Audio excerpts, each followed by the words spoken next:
അഭിനയിച്ചാൽ ഹിറ്റാവുമല്ലോ. 100 ദിവസം ഓടുമായിരിക്കും. അന്നത്തെ കാര്യം പറയാം, ഓടുന്നില്ല, ദിവസം ദൂരം പോകുമായിരുന്നു. അപ്പം അങ്ങനെ ഒരു സമയം വരുവാണെങ്കിൽ ഞാൻ ആഹ്ലാദിക്കും.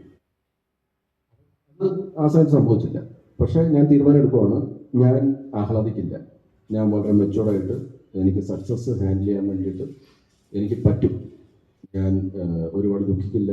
ഒരു ഫ്ലോപ്പോ ഹിറ്റ് കിട്ടിയാൽ ഞാൻ ഒരുപാട് ആഹ്ലാദിക്കില്ല. അങ്ങനത്തെ ഒരു ഡിസിഷൻ എടുത്ത് ഒരു കുറച്ച് കാലം കഴിഞ്ഞപ്പോഴത്തേക്കും വേണ്ടല്ലോട്ട് സംഭവിച്ചു. ഞാൻ മനസ്സിലാക്കുന്നത് ഇതും എൻ്റെ ഭാര്യ പറഞ്ഞതെന്നാണ്. ഞാൻ മനസ്സിലാക്കുന്നില്ല.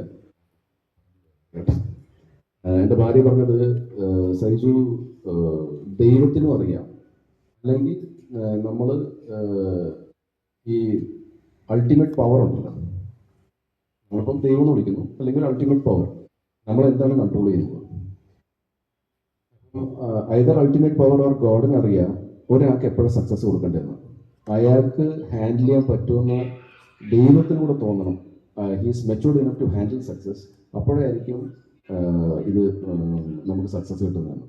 അപ്പം ഞാൻ അത് പറഞ്ഞതുകൊണ്ട് ഞാൻ സ്വന്തമായിട്ട് മെച്ചൂർഡാണെന്നും തീരുമാനിച്ചതല്ല. പക്ഷേ ഒരു ഘട്ടം കഴിഞ്ഞപ്പോഴത്തേക്കും ഒരുപാട് തോൽവികൾ, ഒരുപാട് എന്താണ് ഈ ആൾക്കാർ ഇഗ്നോർ ചെയ്യുന്നതും, അത് പലരും, ഇപ്പം ഇൻഡസ്ട്രിയിൽ ഞാൻ പറയുന്നത് അല്ലെങ്കിൽ സാധാരണ ജനത്തിൽ ഞാൻ പറയുന്നില്ല, പക്ഷെ അങ്ങനെയുള്ള ഒരുപാട് ഹേർഡിൽസ് ഞാൻ കണ്ടതുകൊണ്ട് എനിക്ക് പിന്നെ ഒരു സക്സസ് വന്നപ്പോഴത്തേക്കും എനിക്കറിയാം ഇത് ലിമിറ്റഡ് പീരിയഡ് ഓഫറാണ് ദൈവത്തിൻ്റെ.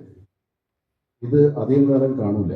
അതായത് ആ സിനിമയുടെ കാര്യം പറയുന്നത് കറക്റ്റാണ്. ചില ട്രിവാൻഡ്രം ലോഡ്ജ് റിലീസായത് ഹിറ്റായി എൻ്റെ ക്യാരക്ടർ ഭയങ്കരമായിട്ട് അപ്രീഷിയേറ്റ് ചെയ്യുന്നു. 1 മാസം 2 മാസം അത് കഴിഞ്ഞ് ആ പടം മറന്നു ആൾക്കാർ. അപ്പോഴത്തേക്കും വേറൊരു ഹിറ്റ് പടം വന്നു കഴിഞ്ഞു, വേറെ ആരുടെയെങ്കിലും. അപ്പോൾ ട്രിവാൻഡ്രം ലോഡ്ജ് മറന്നു. പിന്നെ നമ്മൾ അടുത്തൊരു ഹിറ്റ് കൊടുക്കണം. അത് വീണ്ടും ആ ഹിറ്റ് വന്നു കഴിഞ്ഞാൽ വീണ്ടും ലിമിറ്റഡ് പീരീഡ് ആണുള്ളത്. അപ്പോൾ ലിമിറ്റഡ് പീരീഡ് കാണുള്ളൂ. അതേപോലെ തന്നെ ഈ ഫ്ലോപ്പുകൾ, ഇപ്പം ഭരതനാട്യം ഫോർ എക്സാമ്പിൾ, ഭരതനാട്യത്തിലാണ് ഞാൻ ഏറ്റവും കൂടുതൽ ഡിപ്രസ്ഡ് ആയത്. അതിൻ്റെ കാരണം സതീഷേട്ടൻ പറഞ്ഞ പോലെ ഞാൻ പ്രൊഡ്യൂസർ ആയതുകൊണ്ടല്ല കേട്ടോ. അതിൻ്റെ കാരണം അത്രമാത്രം ഞാനിത് ഹിറ്റാകുമെന്ന് വിചാരിച്ചു. ഭയങ്കര കോൺഫിഡൻസ് ആയിരുന്നു എനിക്ക്, ഈ പടം എന്തായാലും ഹിറ്റാവും.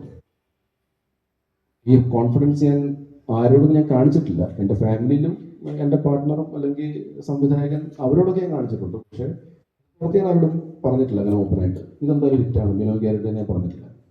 പക്ഷെ എൻ്റെ ഉള്ളിൽ ഇത് അടിക്കുമെന്നായിരുന്നു ഞാൻ വിചാരിച്ചത്. അതോട് നോക്കി ഭയങ്കര ഡിപ്രഷൻ ആയിരുന്നു. ക്ലിനിക്കൽ ഡിപ്രഷൻ അല്ല, പക്ഷെ ഭയങ്കര വിഷമം. എൻ്റെ ഭാര്യ, ഞാൻ പല ഇൻട്രസ്റ്റിലും പറഞ്ഞിരുന്നു, എൻ്റെ ഭാര്യ എന്നോട് പറഞ്ഞു, സൈജു ഒന്ന് റീതിങ്ക് ചെയ്യാൻ പറ്റേ, ബാക്ക് ടു കോർപ്പറേറ്റിലേക്ക് പോകും. ഇപ്പം ഇങ്ങനെ ഓരോ സിനിമ വരുമ്പം ഓടാണ്ട് വരുമ്പോഴത്തേക്കും ഡിപ്രസ്ഡ് ആയാലും പിന്നെ സൈജു അതിൻ്റെ നേരം കാണുള്ളൂ. ഓരോ പടം വരുമ്പോഴത്തേക്കും ഇങ്ങനെ ഡിപ്രസ്ഡ് ആയിട്ട് ഒരാഴ്ച ഇരിക്കുകയാണെന്ന് പറഞ്ഞത് ഞാനൊന്ന് ചിന്തിച്ചു, ശരിയാണ്, വിട്ടാലോ പരിപാടി. അപ്പോഴത്തേക്ക് എന്താ പറ്റിയെന്ന് വെച്ചാൽ ഇത് 3 ആഴ്ച കഴിഞ്ഞപ്പോഴത്തേക്കും OTT കഴിഞ്ഞു. ഇതങ്ങ് കയറി ഭയങ്കര ഹിറ്റായി. പക്ഷേ ഞാൻ ആഹ്ലാദിച്ചില്ല. പറയും സന്തോഷം ഉള്ളിൽ ഭയങ്കരമായിട്ടുണ്ടായിരുന്നു. ഞാനത് കടിച്ചു പിടിച്ച് വെച്ച് ഞാൻ പുറത്ത് ആരോടും കാണിച്ചില്ല ഞാൻ ഇത്ര എക്സൈറ്റഡ് ആണ്. ഞാൻ പക്ഷെ ഭയങ്കര എക്സൈറ്റഡ് ആയിരുന്നു. പടം ഹിറ്റായല്ലോ. ചോദ്യം റോട്ടിലേക്ക് പോയത്